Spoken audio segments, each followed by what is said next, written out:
सावधान किया। हमारा भगवत कथा सुनने का जो विधान है, जो स्नेह है, जो जिस प्रेम से कथा सुनना चाहिए, श्री सूत जी कहते हैं ये साधारण कथा नहीं है।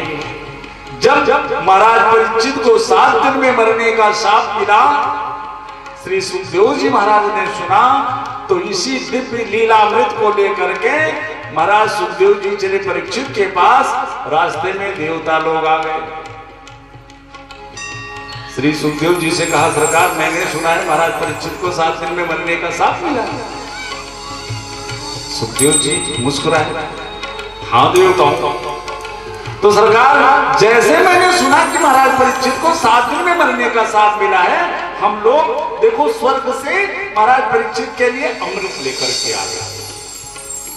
ये अमृत जाकर के महाराज परीक्षित को पिला दीजिए।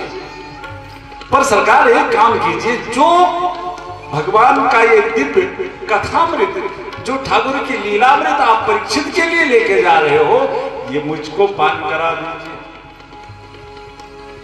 पर धन्य है श्री सुखदेव जी महाराज, ये प्रस्ताव जब रखा देवताओं ने, तो श्री व्यास जी महाराज लिखते हैं, एवं विनमय जाते सुधारा क्या प्रपीयता प्रपाश्याम वयम सत्य। यह प्रस्ताव जब रखा देवताओं ने, तो सुखदेव जी उन देवताओं को अभक्त समझ करके डांट के भगा दिया। देवताओं, अगर तुम लोग श्रद्धा से मेरे पास आए होते तो तुम्हें ठाकुर की कथा में जरूर सुनाता, लेकिन तुम तो सौदागर बन करके आए हो। और संतों ने इस पर तर्क किया कि महाराज जैसे भी आए थे सुना देते देवताओं को, क्योंकि भाव कुभाव अनख आलस पर ध्यान दीजिएगा, नया भाव है। श्री सुखदेव जी महाराज ने विचार किया कि जिस लक्ष्य को लेकर के मैं ठाकुर की कथा परीक्षित के पास जा रहा हूं, उस लक्ष्य में इन देवताओं को भगा देना ही उचित है, क्योंकि इन्होंने कुछ दे करके ठाकुर कथा सुनने का प्रस्ताव रखा है।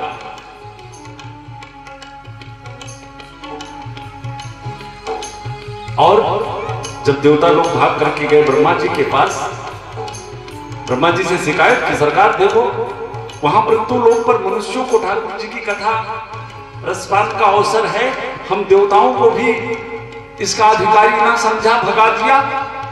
तो ब्रह्मा जी ने देवताओं से कहा, देवताओं जरा देखो कि 7 दिन में महाराज परीक्षित की गति क्या होती है, और जब 7 दिन में श्री सुखदेव जी के माध्यम से कथा श्रवण करते करते महाराज परीक्षित का मोक्ष देखा देवताओं ने, ब्रह्मा जी ने, तो धाता अभिविस्मिता, ब्रह्मा बाबा भी आश्चर्य में पड़ गए।